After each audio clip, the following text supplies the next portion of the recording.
Jamaah sholat Jumat yang berbahagia, di atas mimbar yang mulia ini selaku khatib tidak akan pernah bosan maupun segan, tidak akan pernah jemu ataupun malu untuk berpesan dan menyampaikan, marilah kita tingkatkan iman, amal soleh, dan takwa kita kepada Allah Subhanahu wa Ta'ala. Kenapa sang khatib selalu menyampaikan pesan takwa ini? Pertama, karena iman kita manusia ini yazidu wa yanqusu, bisa naik, bisa turun. Kalau imannya lagi naik, maka amal solehnya bertambah. Rajin ke masjid, rajin berzikir, rajin baca Quran, rajin sedekah, rajin majelis taklim. Itu iman lagi naik. Tapi kadang-kadang iman itu bisa turun. Ketika iman turun, semuanya malas, ke masjid malas, walaupun masjidnya dekat dengan rumahnya. Baca Quran malas, berzikir malas, silaturahmi malas, sedekah malas, majelis taklim malas. Kenapa? Karena iman sedang turun. Maka kita harus pandai-pandai menjaga iman. Jangan sampai kebablasan, apalagi hilang dari keyakinan. Oleh karena itu salah satu tugas khatib untuk kembali mengingatkan, ayo kita tingkatkan iman, amal soleh, dan takwa kita kepada Allah Subhanahu wa Ta'ala. Kemudian di atas mimbar yang mulia ini sang khatib kembali mengajak, marilah kita sama-sama meningkatkan syukur kepada Allah Subhanahu wa Ta'ala atas semua limpahan rahmat, nikmat, taufik, hidayah, iman yang Allah masih titipkan kepada kita saat ini. Kita harus mesti bersyukur banyak-banyak kepada Allah yang senantiasa melimpahkan nikmatnya kepada kita semuanya yang tidak henti-hentinya. Dan nikmat Allah itu mahal, banyak lagi jumlahnya. Wa in ta'uddu ni'matallah la tuhsuha. Terus terang saja saudara-saudaraku, sebagai renungan kita pada siang hari ini agar supaya mensyukuri nikmat Allah. Banyak orang-orang, teman kita, saudara kita, keluarga kita, kaum muslimin, muslimah khususnya, mereka ingin sekali hadir sholat Jumat seperti kita ini. Kenapa? Pertama, kita hadir di masjid ini dalam keadaan suci. Toh tadi sudah berwudu semua kan? Habis bersuci kita masuk dalam masjid, niat i'tikaf, sholat sunnah tahiyatul masjid, qabla Jumat. Lalu kita mendengarkan khutbah, sebentar lagi sholat Jumat, habis itu berdoa bersama. Banyak sekali amalia, pahala-pahala amal kita pada siang hari ini. Maka orang-orang yang belum sempat hadir pada hari ini, mereka menginginkan supaya turut bisa hadir sholat seperti kita saat ini. Tapi apalah daya, mereka yang belum sempat hadir sholat hari ini, ada beberapa kemungkinan. Pertama, mungkin karena mereka sibuk dengan urusan dunianya yang harus diselesaikan sekarang juga. Kalau tidak diselesaikan sekarang, maka tender akan hilang, pekerjaan akan berantakan. Maka harus diselesaikan sekarang. Dari itulah dia harus menyelesaikan urusan dunianya dan belum sempat hadir untuk salat Jumat berjamaah.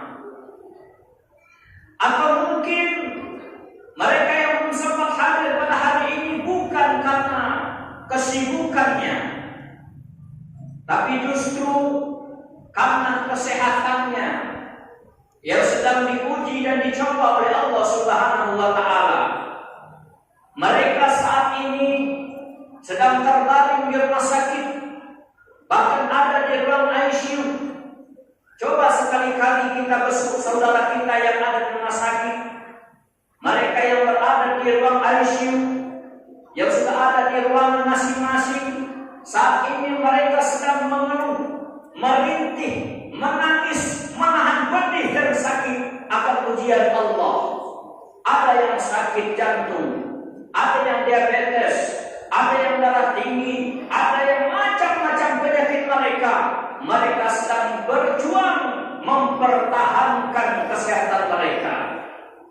Maka itu mereka pun belum bisa ke masjid untuk sholat Jumat berjamaah karena sakit. Ada pula mereka tidak sempat hadir pada hari ini bukan karena kesibukan dunia, bukan karena sakit, tapi justru mereka belum mendapat hidayah bimbingan dari Allah. Mereka saat ini lebih memilih duduk nongkrong di pinggir jalan, main gitar, main game, main catur dan lain sebagainya. Atau mereka lebih memilih duduk di kamar, menonton televisi, nonton YouTube, Facebook dan lain sebagainya, main HP masing-masing, ketimbang mereka duduk di masjid mendengarkan khutbah dan sholat Jumat berjamaah. Karena mereka belum mendapatkan hidayah.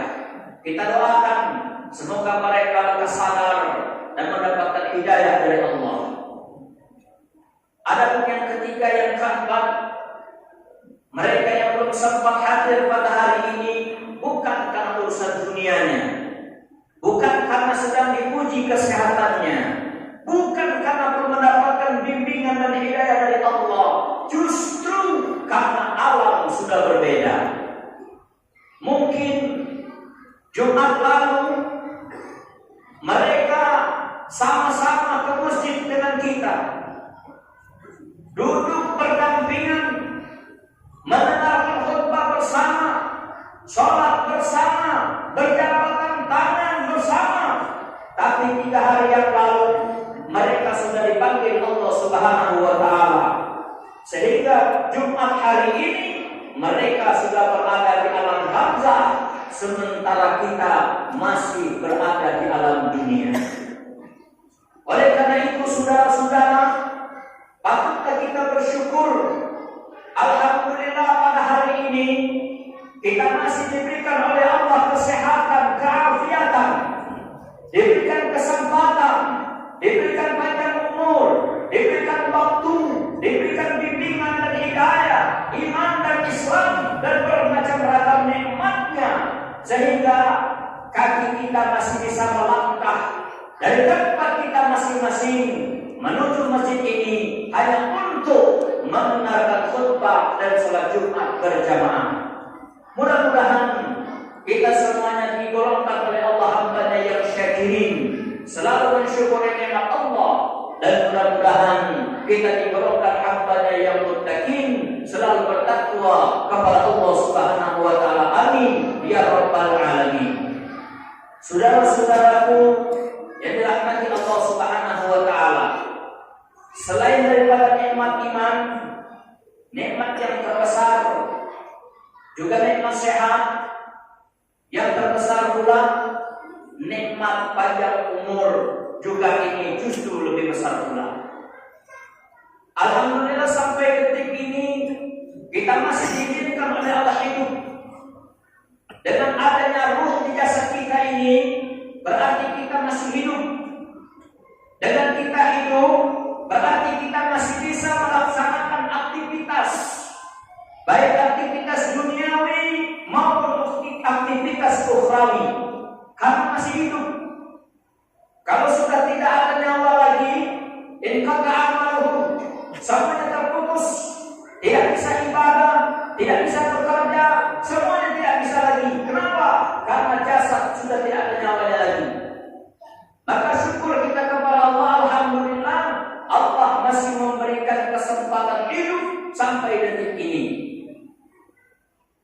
Tentunya umur yang Allah berikan kepada kita ini haruslah kita syukuri, haruslah kita gunakan dalam kebaikan. Karena kata baginda Rasul, khairun nas man tala umruhu wa hasuna amaluhu, wa syarrun nas man tala umruhu wa sa'a amaluhu. Sebaik-baik manusia adalah dia yang Allah beri kesempatan hidup lebih lama, tapi amalnya baik, sama tetangga baik, sama keluarga baik, sama teman baik, di kantor baik, di perusahaan baik, di pasar baik, semuanya baik, sehingga orang merasa senang akan keberadaan dan kehadirannya, bermanfaat bagi semua manusia, amalnya baik.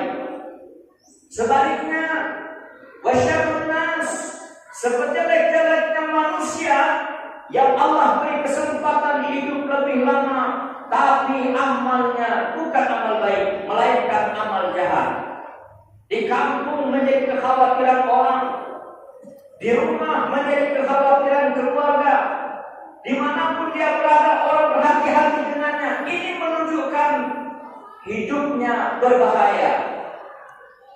Maka dari itu jadilah kita manusia yang bermanfaat, jadilah kita manusia yang terbaik, terutama terbaik di sisi Allah Subhanahu wa Ta'ala dan terbaik di sisi manusia. Orang yang terbaik di sisi Allah bukan orang yang rumahnya mewah, bukan orang yang mobilnya mengkilat, uangnya berlipat, sawahnya membentang, bukan. Khairun nas, sebaik-baik manusia di sisi Allah adalah orang yang paling bertakwa kepada Allah Subhanahu wa Ta'ala. Innallaha la yanzuru ila suwarikum wala ila amwalikum wala ila furusikum walakin yanzuru ila qulubikum wa niyatikum wa amalikum wa taqwakum. Allah tidak melihat berapa tingkat rumahmu, Allah tidak melihat berapa banyak kendaraanmu, Allah tidak melihat berapa tinggi pangkat dan jabatanmu, Allah tidak melihat berapa banyak hartamu, tapi yang Allah lihat keikhlasan dan banyaknya amalmu.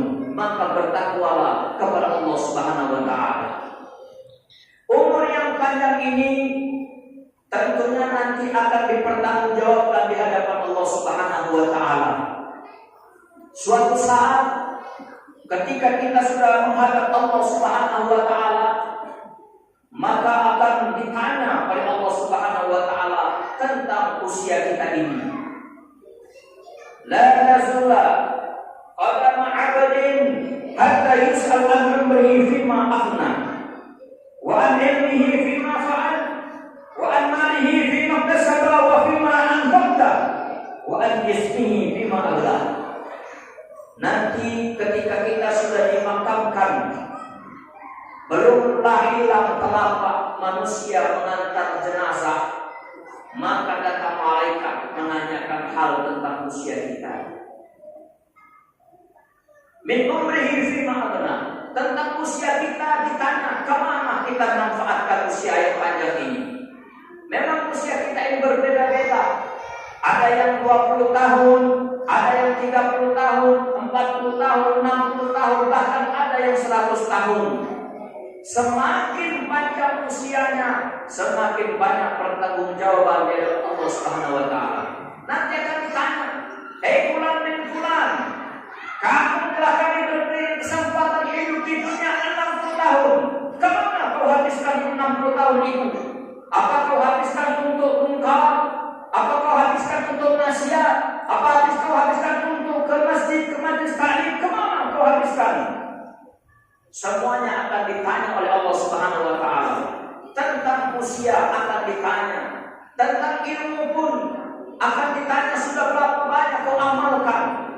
Kemarin kau sudah mendengarkan khutbah, di khutbah sudah dipaparkan tentang bersyukur. Apakah kau sudah bersyukur? Akan ditanya. Begitu juga tentang harta, akan ditanya dari mana kau dapat, kemana kau belanjakan. Dan juga termasuk masa muda kita, semua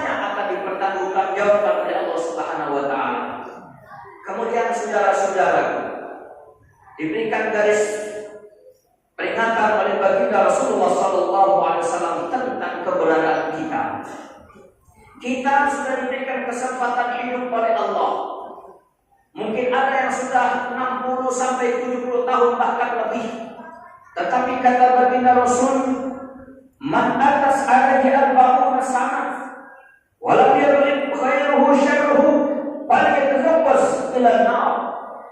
Siapa di antara kalian termasuk saya yang sudah Allah berikan kesempatan hidup lebih dari 40 tahun, mungkin 50, 60, 70, bahkan 100 tahun, tetapi di usia 40 tahun amal kebaikannya tidak bisa mengalahkan amal jahatnya, maka lemparkan saja dia ke neraka, kata baginda Rasul.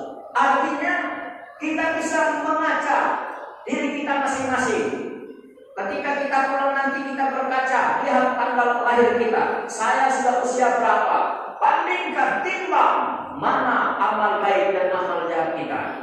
Kalau selama 40 tahun lebih ini amal baik kita lebih banyak dari amal jahat kita, mudah-mudahan dia selamat nanti di akhirat.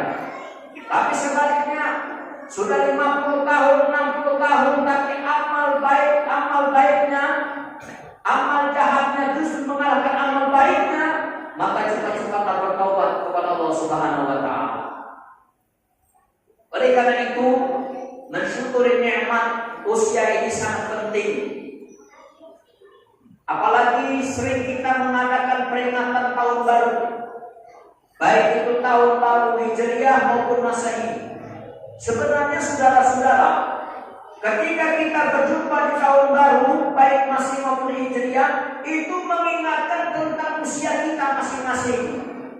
Sebab ketika kita berjumpa di tahun baru, bukan berarti usia kita bertambah, tapi justru usia kita itu sudah semakin berkurang dan terus berkurang.